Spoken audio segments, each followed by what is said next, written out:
What's up, YouTubers? It's Ernie, Blerd Without Fear. I meant to get this video to y'all sooner, but there's a lot of craziness going on. I already had some other videos in the works, but you know I'm not gonna forget about that White Knight, baby. Batman White Knight number 4 came out, and as of this recording, it came out last week.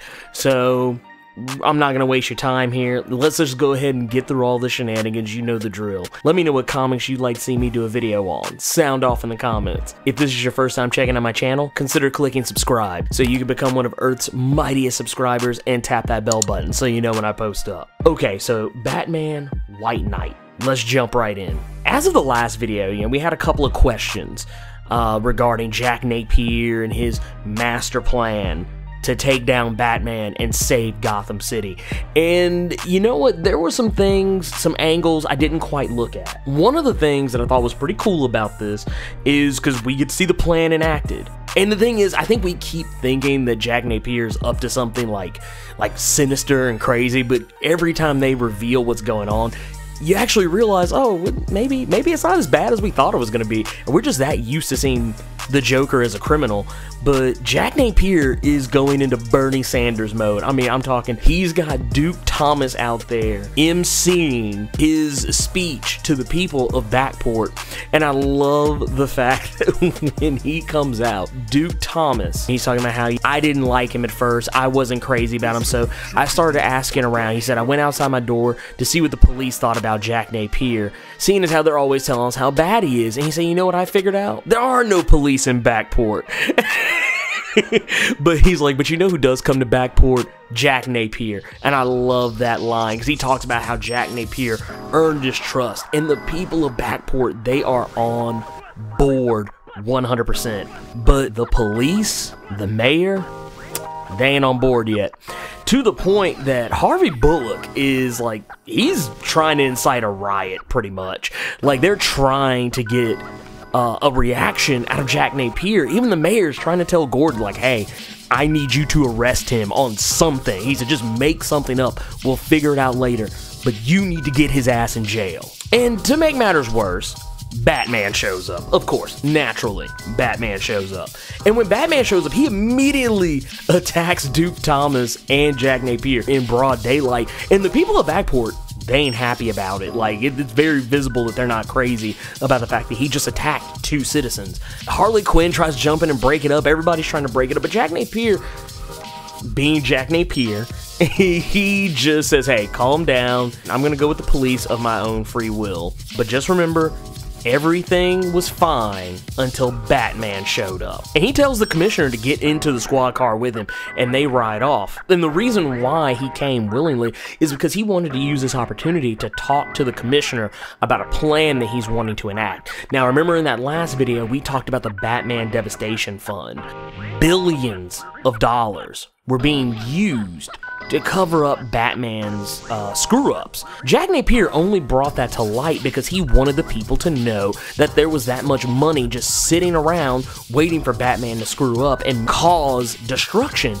Jack Napier has a different plan, though. He's not mad about the Batman Devastation Fund. In fact, he actually thought it was a good idea. The thing is, he feels it should be used differently because he wants to use it to create a new initiative called the GTO, the Gotham Terror Oppression Unit.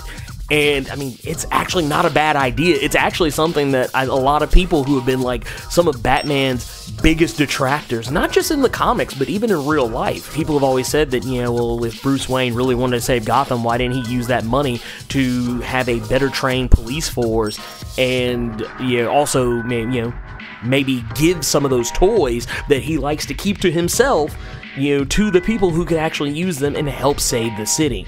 And the thing is, Jack Napier's not talking about outlawing vigilantism. He actually wants Batman and the rest of the family involved. He wants Nightwing, Batgirl, everyone that's available. He wants them involved, working alongside the police department. And not even in that weird Marvel Civil War way where they have to give up their secret identities. He's like, no, they can keep their secret identities. I don't need to know who they are. He says, but they do need to work with the police. not around the police. Gordon, being the guy with some common sense in the room, he knows Batman is not going to go down for it, but that's not an issue because Jack Napier knows who will sign up for it because he's been paying attention. He knows that Batgirl is sick of Batman shit, and he also knows that Nightwing is kind of on the fence as well, so he wants Gordon to reach out to Batgirl and get her on board. That way everybody else, chimes on in. Like, it's actually to the point that everyone around them is like, dude, this is actually a good idea. The GTO is actually something we could use. Because there's so many Easter eggs and nods to the 1989 Batman movie, and also Batman Returns, and pretty much it's actually a love letter to everything Batman. But I love the part where Jack Napier is like the secrets to all those wonderful toys. I mean, it's good stuff, man. During an attack from the Neo Joker, who she actually has been calling herself Neo Joker, it was kind of a throwaway line that the Mad Hatter kind of flung out there for her, but no, she's adopted it. She's on board, and she's taking all the villains. She's got Penguin, Poison Ivy, Scarecrow, Two-Face, Bane, Killer Croc. She's got all of them out there, and I think Riddler's even slinking around somewhere back there, and they are assaulting the GCPD, and Batman comes in, he swoops down, they start taking people out, but during the melee, Neo Joker and everybody, they scatter. It was actually because it was just a distraction. They actually had other plans in mind because what they were actually trying to do, they weren't necessarily trying to destroy the GCPD. They actually were just trying to get in and get some files and get the heck out of Dodge. During a scuffle, Gordon gets knocked off of the roof of the GCPD by Bane when he throws the bat signal at him, and Batman catches him, saves him, gets him to safety, and they both look down, the bat signal is destroyed. And Bruce is like, yeah, I'll get you a new one. And Gordon's like, no, we don't need a new one. He's like, I need a new plan. After all of this going on, if I don't do it, Gotham is going to do it themselves. Batman, of course, being, single-minded as always, he's thinking, oh, well, we'll just do like we've always done. We'll just adapt to everything. And Gordon says, no, this is enough. We need to be done. He's like, I don't even know what your name is. I am trusting you blindly. I have literally put the city in the hands of a stranger. Not only that, there's a new Joker in town. Super criminals are all over the place. If you actually wanted to help the city, if you actually wanted to help the GCPD save Gotham, you would give me all these things that the GTO is going to give us. Like, you would have done it. You would have given me all the Batmobiles. You'd have given me all the utility belts. You'd have given me all the weapons and toys. And this is actually the first time we see Gordon actually fully admit that he's on board with the GTO plan. This is also a really nice little scene here too, where Gordon throws out that, hey, isn't this the part where you just magically disappear? Well, let me save you the trouble. And he just walks off, leaves Batman stone cold just standing there. It's a beautiful scene. Now, when we go back to Jack Napier and Harley Quinn, we realize he's finally figured out something's not right. He doesn't have any control over the villains. And when they realize it, Harley realizes that Neo Joker is on the way. And she actually looks genuinely freaked out. Like, she's like, dude, it's about to go down. I mean, we knew Neo Joker's plan when she's trying to get the real Joker back and, trying to get him to return. And of course, Napier trying to explain to her that it's not going to happen. Neo Joker seems to be of this belief that if the real Joker comes back, they will be able to take the city over. And Jack Napier's like, dude, we've already done it. We did it by becoming me. So the city is ours now.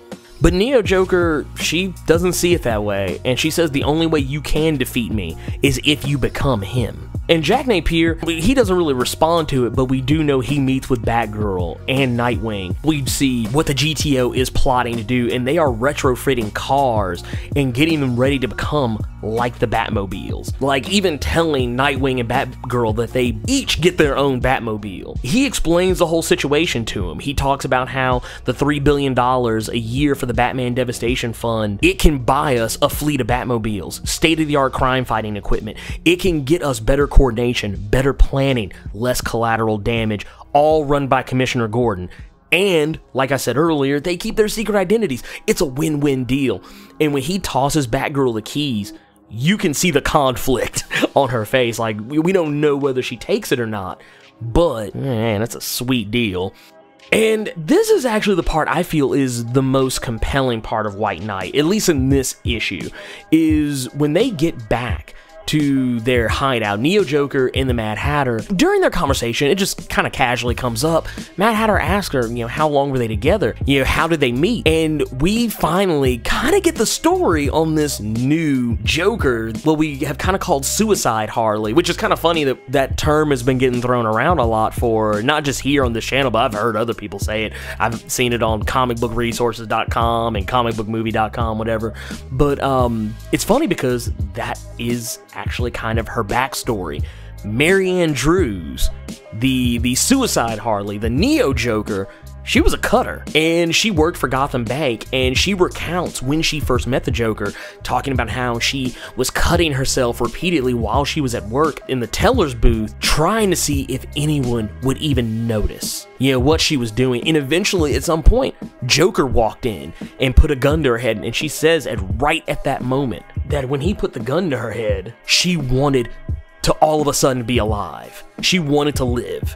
And she realized that she would do anything to live, even if it meant helping him rob the bank. And she even mentions that halfway through him robbing the bank, he started calling her Harley. And then when she went back and kind of did her research, she realized that they did actually have more than a passing resemblance. So she just started playing along with it, calling him Mr. J and hoping that he wouldn't flip out one day and realize she wasn't the real Harley and kill her. And before she knew it, they had fallen in love. She even says that she waited for the moments where he would try and grab her or hurt him or force himself on her and do all the things that you would expect someone like him to do, but the only time he ever touched her was to bandage her wounds. And she even talks about how she wasn't a prisoner, he didn't beat her, he didn't abuse her, or anything like that. She even talks about how she was free to go anytime she wanted. She wasn't a prisoner, but she never found her a good reason to go, or a good reason to tell him that she wasn't her.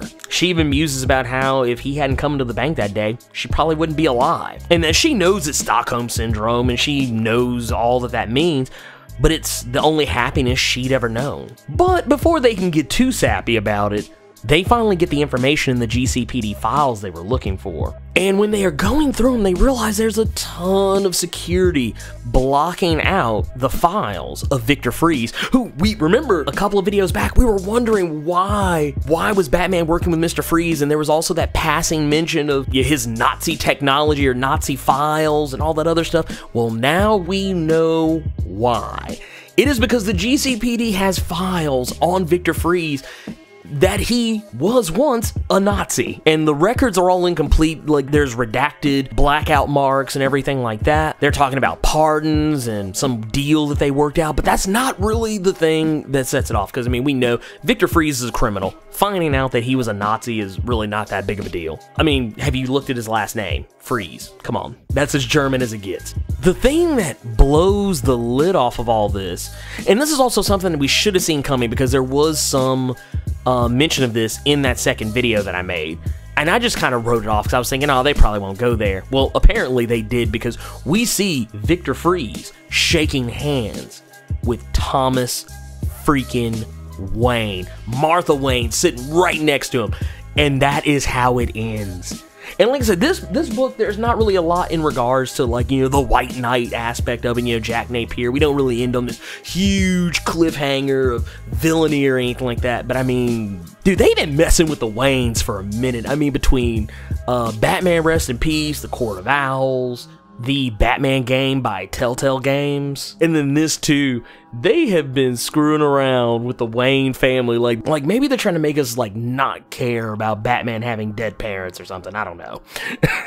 But yeah, dude, this is crazy. So we got the GTO, we've got Thomas Wayne making deals with Nazis for Nazi technology, most likely, which is how they got the tech that they have, and the advancements they probably got through Wayne Enterprises, most likely.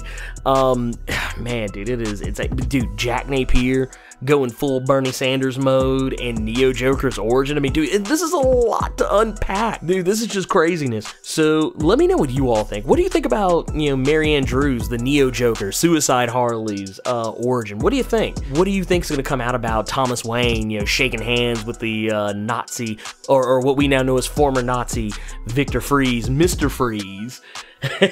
And do you think the GTO is actually a good plan? Sound off in the comments. If you enjoyed this video, click the like button. And if you want to see more awesome videos like this one, make sure you hit subscribe so you can become one of Earth's mightiest subscribers and tap that bell button so you know when I post up. Thank you for taking the time to watch this video, and I will see you all next time.